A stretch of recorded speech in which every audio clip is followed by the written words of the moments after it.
Auto ಅಂದ್ಬಿಟ್ಟೆ ತುಂಬಾ ಸಂಘಟನೆಗಳಿದೆ, ನಿಮ್ಗೂ ಗಮನಕ್ಕೆ ಬಂದಿರುತ್ತೆ. ಒಂದು ಸಂಘಟನೆ, ಎಲ್ಲ ಸಂಘಟನೆ. ಅದರಲ್ಲಿ ಪೀಸ್ ಆಟೋ ಸಂಘಟನೆ. ಹೌದು. ಏನ್ ಸರ್ ಇದು ಕತೆ? ಸರ್ ಈತ ಬಂದು ಇದು ಸಂಘಟನೆ ಅಲ್ಲ, ಅದು ಅಂದ್ರೆ ರಿಜಿಸ್ಟ್ರೇಷನ್ ಆಗಿಲ್ಲ, ರಿಜಿಸ್ಟ್ರೇಷನ್ ಆಗಿಲ್ಲ. ಸಂಘಟನೆ ಹೇಗೆ ಸರ್ ಆಕ್ಚುಲಿ ಅದು ಬಂದು ಪ್ರಾರಂಭದಲ್ಲಿ ಹೆಸರಿಕೊಂಡು ಏನ್ ಬಂದ್ರಲ್ಲ, ಇದು ಬಿಸ್ನೆಸ್ ವಿಚಾರವಾಗಿ ಅವ್ರು ಬಂದಿದ್ದು. ಈಗ ನೋಡಿ, ನಾವು ನಗರ ಮೀಟರ್ ಅಂತ ಹೇಳ್ಬಿಟ್ಟು ಒಂದು ಸಂಸ್ಥೆ ಬಗ್ಗೆ ಮಾತಾಡ್ತಿದ್ವಿ. ಅವರು ಬಿಸ್ನೆಸ್ ಗೆ ಅಂತಾನೆ ಬಂದಿರೋ ಅಂತವ್ರು. ಹಂಗೆ ಇದು ಕೂಡ ಅಷ್ಟೇ, ಒಂದು ಬಿಸ್ನೆಸ್ ಗೆ ಅನ್ನೋ ರೀತಿಯಲ್ಲಿ ಬಂದಂತ ವ್ಯಕ್ತಿ ಈತ. ಬಂದು ಏನ್ ಮಾಡಿದ್ರೆ ಇದನ್ನ ಸಂಘಟನೆ ರೂಪದಲ್ಲಿ ಮೂವ್ಮೆಂಟ್ ಮಾಡೋದಕ್ಕೆ ಶುರು ಮಾಡಿದ್ರು. ಆಯ್ತು, ಅದನ್ನ ಮೂವ್ಮೆಂಟ್ ಮಾಡ್ತಿರಲ್ವಾ, ರಿಜಿಸ್ಟ್ರೇಷನ್ ಮಾಡಿ. ರಿಜಿಸ್ಟ್ರೇಷನ್ ಇಲ್ಲ, ಆ ಬೈಲಾ ಇಲ್ಲ, ಬೈಲಾದಲ್ಲಿ ಎಷ್ಟು ಜನ ಪದಾಧಿಕಾರಿಗಳು ಅನ್ನೋದು ಇಲ್ಲ. 12-13 ವರ್ಷದ ಸಂಘಟನೆ ನಾವು ನಡ್ಸ್ಕೊಂಡ್ ಬಂದಿದೀವಿ ಅಂತ ಹೇಳ್ತಾರೆ. ಆಯ್ತು, ನೀನ್ ನಡ್ಸ್ಕೊಂಡ್ ಬಂದಿದ್ರೆ ಕೊಡಪ್ಪ, ರಿನ್ಯೂವಲ್ ಕಾಪಿ ಕೊಡು. ಪ್ರತಿ ವರ್ಷ ನಿನ್ ಸಂಘಟನೆ ರಿನ್ಯೂವಲ್ ಆಗಿರುತ್ತಲ್ವಾ, ರಿನ್ಯೂವಲ್ ಕಾಪಿ ಕೊಡು. ಒಂದು, ಈಗ ನಾವು ಇವ್ರನ್ನ ಯಾಕೆ ಪ್ರಶ್ನೆ ಮಾಡಿ ಕೇಳ್ತೀವಿ ಅಂದ್ರೆ, ಈಗ ಓಲಾ ಊಬರ್ ಹಾಕೊಂಡು ನಮ್ಮ ಆದ್ರೆ ಸರಿ ಇಲ್ಲ ಅಂತ ನಾವು ಹೋಗಿ ಇವ್ರುಗಳು ಎಲ್ಲ ಹೋಗಿ ಧ್ವನಿ ಎತ್ತೀವಿ. ಯಾಕೆ? ಅವ್ರು ಇಲ್ಲಿಗಲ್ ಅಂತ ಹೇಳ್ತೀವಿ. ಲೀಗಲ್ ಆಗಿದ್ರೆ ಡಾಕ್ಯುಮೆಂಟ್ ಕೊಡು ಅಂತ ಕೇಳ್ತೀವಿ. ನೀವು ಅವ್ರನ್ನ ಕೇಳ್ಬೋದು, ನೀನೇ ಇಲ್ಲಿಗಲ್ ಆಗಿದ್ಯಾ, ನಿನ್ನನ್ ಕೇಳ್ತಾ ಇದೀವಿ, ನೀನ್ ಲೀಗಲ್ ಅಂತ ಪ್ರೂವ್ ಮಾಡು. ಯಾವ್ದೇ ಕಾರಣಕ್ಕೂ ಅವ್ನ ಕೇಳಿ ಪ್ರೂವ್ ಮಾಡಕ್ ಸಾಧ್ಯ ಇಲ್ಲ.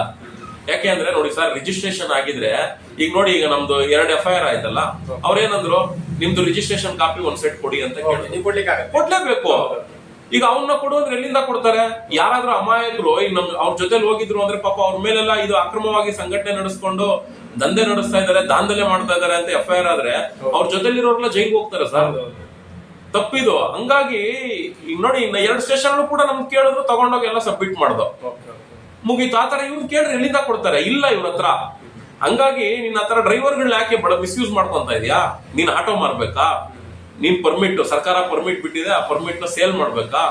ನೀನ್ ಆಟೋ ಮಾರೋದಿದ್ರೆ ಬೋರ್ಡ್ ಕಿತ್ತಾಕು, ಹೆಸರು ಸಂಘಟನೆ ಹೆಸರು ಬೋರ್ಡ್ ಕಿತ್ತಾಕು. ಆಟೋ ಡೀಲಿಂಗ್ ಅಂತ, ಆಟೋ ಕನ್ಸಲ್ಟೆಂಟ್ ಅಂತಾನೆ ಹಾಕೋ. ಅದಕ್ಕೆ ಏನಿದೆಯೋ ಲೈಸೆನ್ಸ್ ಇನ್ನೊಂದು ತಗೊಂಡಿಲ್ವಾ, ನಿನ್ನಣೆ ಬರ ಮಾಡ್ಕೊಂಡು ಹೋಗು.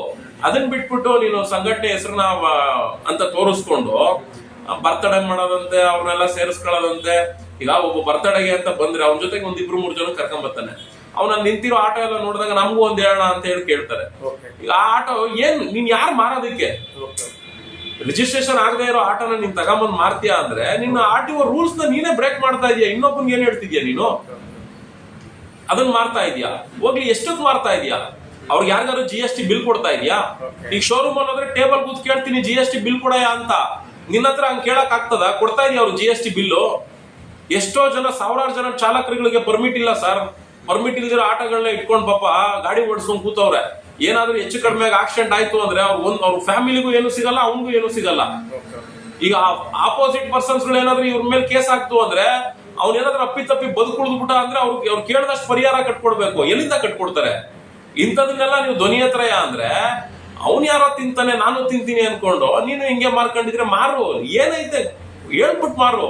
ನೋಡಪ್ಪ, ಇದಕ್ಕೆ ಇಷ್ಟಿಷ್ಟೇ ರೇಟು ತಗೋ, ಇದಕ್ಕೆಲ್ಲ GST ಬಿಲ್ಲು ನಾನು ಎಲ್ಲ ಮುಂದೆ ನಿಂತು ನಿನ್ಗೆ ಅಪ್ ಟು ಡೇಟ್ ಬಿಲ್ ಸಮೇತ ಮಾಡ್ಕೊಟ್ಟಿದ್ದೀನಿ.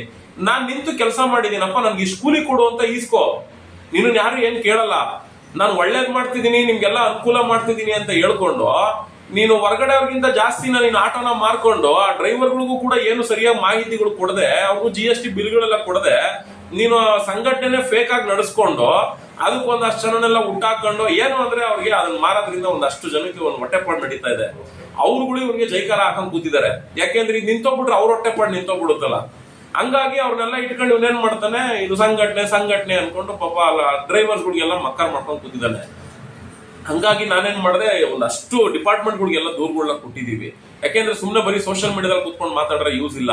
ಸಂಬಂಧಪಟ್ಟವ್ರಿಗೂ ದೂರುಗಳನ್ನ ಕೊಡ್ಬೇಕು ಅಂತ ಹೇಳಿ ಗ್ರೇಟರ್ ಬೆಂಗಳೂರಿಗೂ ಕೂಡ ಕೊಟ್ಟಿದೀವಿ. ಅದು ಚೆಕ್ ಮಾಡ್ಲಿ, ಆಫೀಸ್ ಕರೆಕ್ಟ್ ಆಗಿತ್ತ, ಎಲ್ಲ ಕರೆಕ್ಟ್ ಆಗಿತ್ತು ನಡೆಸ್ಲಿ, ನಮ್ದೇನಿಲ್ಲ. ಅದೇನು ಕರೆಕ್ಟ್ ಆಗಿದ್ರು ಒಂದು ಪ್ರತಿ ಕೊಡಿ, ಜೆರಾಕ್ಸ್ ನಾವು ನೋಡ್ತೀವಿ.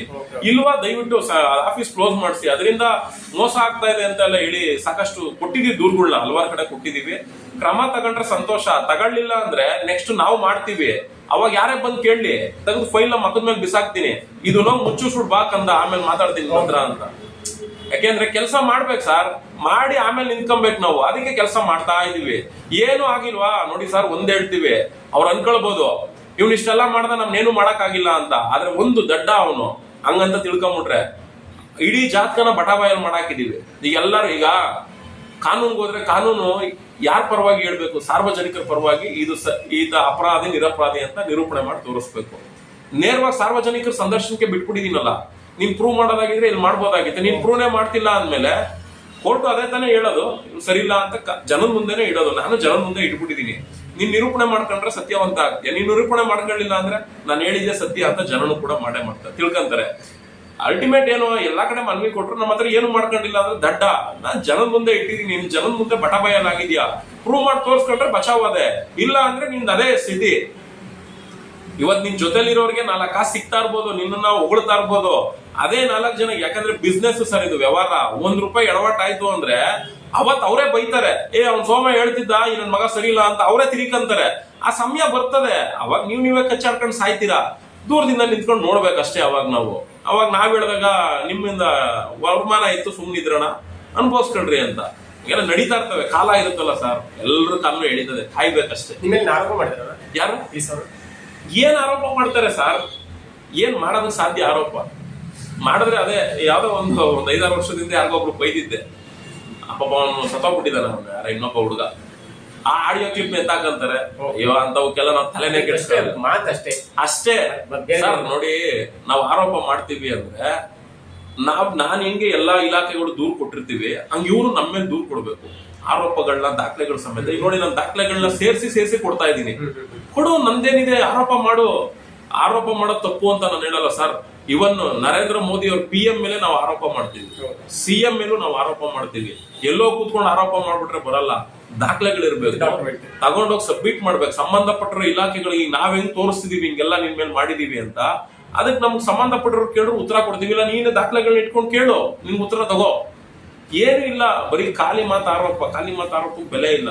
ಕೊಡು, ನಮ್ ತರ ರೆಕಾರ್ಡ್ಸ್ ಮಾಡಿ ಇಕ್ಕೋ, ಕೇಳು, ಪ್ರಶ್ನೆ ಮಾಡಿ. ಈಗ ನಾವು ಹಿಂಗೆಲ್ಲ ಕೊಟ್ಟಿದೀವಾ, ಈಗ ನೀನ್ ಅಲ್ಲೋಗಿ ಎಲ್ಲ ಸಬ್ಮಿಟ್ ಮಾಡಿದ್ಮೇಲೆ ಅದೇ ಅಧಿಕಾರಿ ನಮ್ಮನ್ನ ಕರೀತಾರೆ. ನೋಡಪ್ಪ, ನೀನ್ ಹಿಂಗ ಅವ್ರ ಮೇಲೆ ಆರೋಪ ಮಾಡಿದ್ಯಾ, ನೋಡ ಅವರೆಲ್ಲ ಹಿಂಗ್ ತಂದು ಕೊಟ್ಟಿದ್ದಾರೆ, ನೀನ್ ಯಾಕೆ ಅವ್ರ ಮೇಲೆ ಸುಖ ಸುಮ್ನೆ ಆರೋಪ ಮಾಡಿದ್ಯಾ ಅಂತ ನಮಗ್ ಚೀಮಾರಿ ಹಾಕ್ತಾರೆ. ನಮ್ಮ ಮೇಲೆ ಕ್ರಮ ತಗೊಳ್ಳೋ ಅಂತ ರೀತಿ ಕೆಲಸ ಆಗುತ್ತೆ. ಅದನ್ನ ಮಾಡೋದನ್ನ ಆರೋಪ ಅಂತ ಹೇಳೋದು. ಸುಮ್ನೆ ಕೂತ್ಕೊಂಡು ನಾನು ಮಾತಾಡ್ತೀನಿ ಅಂತ ಮಾತಾಡ್ರೆ ಆರೋಪ ಆಗಲ್ಲ. ಸರ್, ನೀವು ಬೆಳಗ್ಗೆ ಎತ್ಕೊಂಡು ಗ್ರೌಂಡಿಗೆ ಹೋಗ್ತೀರಿ, ಬೇರೆ ಬೇರೆ ಇಲಾಖೆಗೆ ಹೋಗ್ತೀರಿ, ಎಲ್ಲವೊಂದು ಡಾಕ್ಯುಮೆಂಟ್ಸ್ ಇಟ್ಕೊಂಡು ಮಾಡ್ತೀರಿ. ಹೌದು. ಆದ್ರೂ ಕೂಡ ನಿಮ್ಗೆ ಧರ್ಮಸ್ಥಳ ಚಲೋ ಅನ್ನುವಂತ ಕಾರ್ಯಕ್ರಮ ಮಾಡ್ಲಿಕ್ಕೆ ಆಗಿಲ್ಲ. ಯಾವುದು? ಧರ್ಮಸ್ಥಳ ಚಲೋ ಅನ್ನೋ ಕಾರ್ಯಕ್ರಮ ಮಾಡ್ಲಿಕ್ಕೆ ಆಗಿಲ್ಲ. ಆದ್ರೆ ಬೀಸಟದವರು ರಾಜಕೀಯವಾಗಿ ಪ್ರೇರಿತವಾಗಿ ಅಲ್ಲಿ ಏನಾಗಿದೆ, ಅಥವಾ ಒಂದ್ 3-4 ಬಸ್ ಏನೋ ಮಾಡ್ಕೊಂಡು ಚಾಲಕರನ್ನ ಕರ್ಕೊಂಡು ಹೋಗಿರ್ತಾರೆ. ಅಲ್ಲಿ ಅಬ್ಸರ್ವ್ ಮಾಡಿ, ಆಟೋಗಳಿಗೆ ಫೈನಾನ್ಸ್ ಮಾಡುವಂತ ಒಬ್ಬ ವ್ಯಕ್ತಿ ಇದ್ದಾನೆ. ಆ ವ್ಯಕ್ತಿ ಅದರಲ್ಲಿ ಇನ್ವೆಸ್ಟ್ಮೆಂಟ್ ಮಾಡಿರೋದು.